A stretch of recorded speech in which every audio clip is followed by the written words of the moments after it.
Hello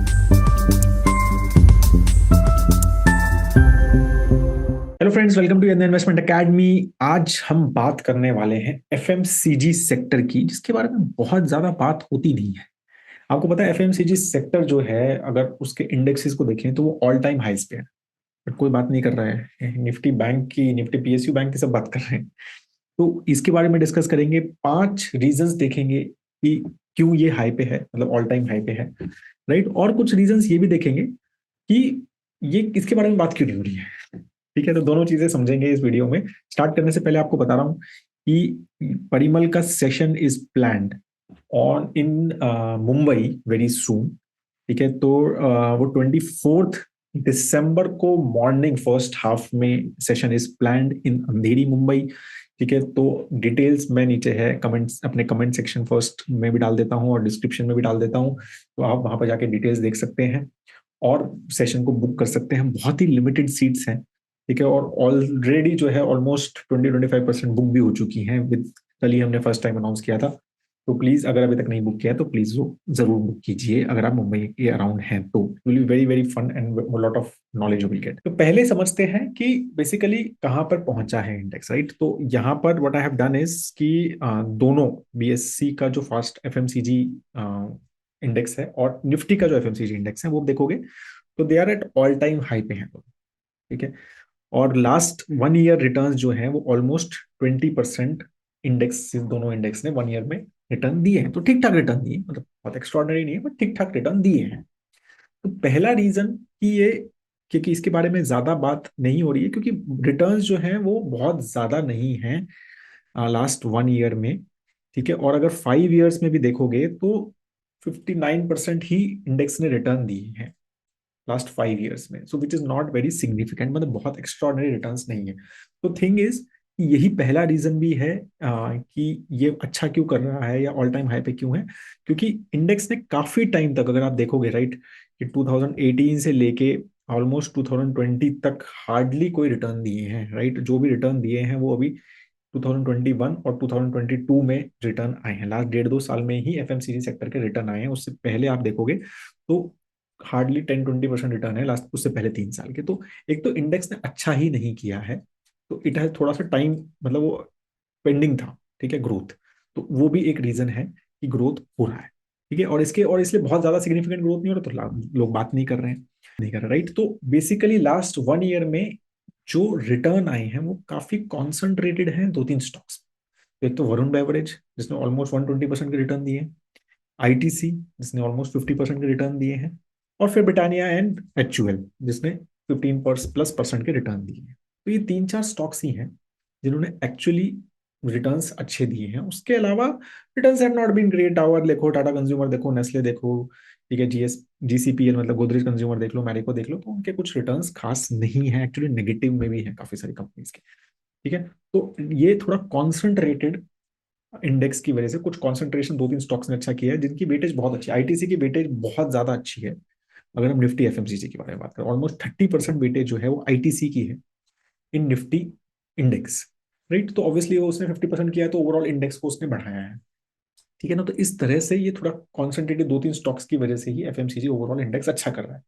ठीक है ना, तो ये एक सेक्युलर ग्रोथ नहीं है, कि ऐसा नहीं है कि पूरा का पूरा सेक्टर ने बहुत अच्छा ग्रोथ दिया है अभी कंसिस्टेंटली। जैसे एफएम बैंकिंग पीएसयू में क्या है कि सबने ही मोस्टली सारे पीएसयू बैंक्स ने बहुत अच्छा दिया है, बट यहाँ पर ऐसा, ठीक है ना, तो इसकी वजह से लोग ज्यादा बात नहीं कर रहे हैं इसके बारे में। सेकेंड रीजन की अच्छा हो क्यों रहा है, जो भी हो रहा है, मतलब क्या रीजंस हैं कि मतलब एफएमसीजी सेक्टर अच्छा क्यों कर रहा है। इन्फ्लेशन तो हाई है, राइट, इन्फ्लेशन तो अच्छी खासी चल रही है, डिमांड पे भी ऐसा कुछ वो नहीं है। तो रीजंस जो है छोटे छोटे ही हैं, बहुत ज्यादा ऐसा नहीं है। तो फर्स्ट रीजन एक तो ये है कि lower commodity pricing, commodity prices जो है लास्ट 6 महीने में काफी नीचे आ गए हैं।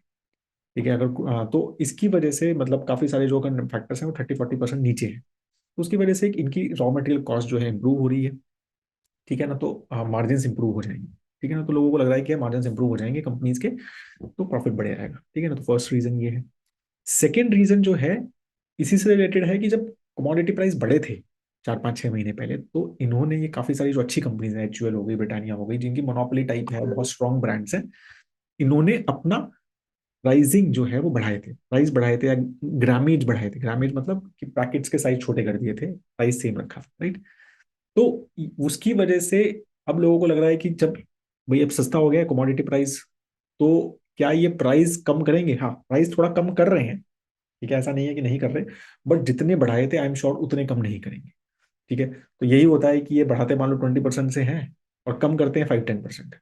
ठीक है, कम करेंगे ताकि वॉल्यूम आए, थोड़ा सा डिमांड बैक आए, तो लेकिन उतना नहीं कम करेंगे, तो मार्जिन जो है वो 6 महीने पहले जितने थे उससे इंप्रूव होने की उम्मीद है, अगर हाँ कमोडिटी प्राइसेस कम रहते हैं। ठीक है ना, तो लोगों को ये लग रहा है कि भाई प्राइस भी कम होंगे तो उससे वॉल्यूम भी बढ़ेगा। ठीक है, और इनका मार्जिन भी अच्छा खासा रहेगा क्योंकि इन्होंने पहले प्राइस ज्यादा बढ़ाए थे। तो ये सेकंड रीजन है। थर्ड रीजन ये है कि मतलब सेकंड रीजन मतलब इसमें तो थर्ड हमारे तीन रीजन हो गए ना हमारे। फोर्थ रीजन है, क्या कहते हैं कि एग्री सेक्टर ग्रोथ इज, मतलब agri sector because of good monsoon. ठीक है, अगर हम काफी सारे जो अपने ट्रैक्टर्स की सेल देखें और एग्रीकल्चर में ओवरऑल जो है लास्ट 1-1.5 महीने में थोड़ा सा रिवाइवल चल रहा है। इन्फ्लेशन की वजह से रिवाइवल नहीं था 2-3 महीने से, मतलब rural sector has not been doing very well, but अभी with good monsoon and everything और फेस्टिवल सीजन वगैरह की वजह से तो वहां पर थोड़ा सा रिवाइवल दिख रहा है, जो इंडिकेटर्स बोल रहे हैं। तो ये भी लग रहा है कि भाई अगर एग्रीकल्चर सेक्टर डज वेल, तो वहां से क्योंकि काफी ज्यादा जो ग्रोथ आती है एफएमसीजी की, वो Tier 2 Tier 3 विलेजेस वगैरह से आती है, तो वहां पर जो है वो अच्छी डिमांड आ सकती है। ठीक है, एंड लास्ट जो रीजन है क्या कहते हैं वो, ये आप बोल सकते हैं कि एक तो एफ आई की बाइंग चल रही है और ये काफी स्ट्रॉन्ग कंपनी है, तो यहाँ पर एफ आई की बाइंग भी होती है, और इन्फ्लेशन भी जो है वो थोड़ा इंडिया का मैनेजेबल हो रहा है। ठीक है ना, तो these were the reasons which FMCG मतलब is all time high but no one is talking about it. I hope that you liked it. ठीक है, अगर अभी तक आपने investor.in वेबसाइट पे विजिट नहीं किया है तो जरूर विजिट कीजिए, वहां बहुत ही इंटरेस्टिंग सब्सक्रिप्शंस हैं जो आपको बहुत ज्यादा हेल्प कर सकते हैं आपकी इन्वेस्टिंग जर्नी में। ठीक है, स्टॉक्स में अगर आपका इंटरेस्ट है तो स्टॉकोमीटर है, म्यूचुअल फंड्स में आपका इंटरेस्ट है तो फंडोमीटर है, और अगर आपको रेडीमेड पोर्टफोलियोज चाहिए तो मॉडल पोर्टफोलियोज भी हैं। ठीक है, जहाँ पे हम एक्सपर्ट्स मतलब रिसर्च एनालिस्ट वगैरह जो है वो स्ट्रॉन्ग रिसर्च एनालिस्ट उसको रिव्यू करते हैं। मेरा बहुत ज्यादा फोकस रहता है उन पे। ठीक है ना, तो वो भी आप वहां पर देख सकते हैं, और आपको फाइनेंशियल प्लानिंग प्रोडक्ट्स भी हैं अगर आपको अपना फाइनेंशियल प्लान बनाना है तो, एंड इवन ई लर्निंग भी है। ठीक है ना, वो सब चीजें वहां पर हैं, तो कोई ना कोई आपको कुछ भी इन्वेस्टिंग से रिलेटेड आपके कुछ बहुत ही यू नो कि we don't market and everything, only way we earn money is through subscription. ठीक है ना, तो जरूर चेक कीजिए investor.in वेबसाइट, और वीडियो को जरूर लाइक कीजिए if you like it. Have a great time है दोस्तों। जय हिंद।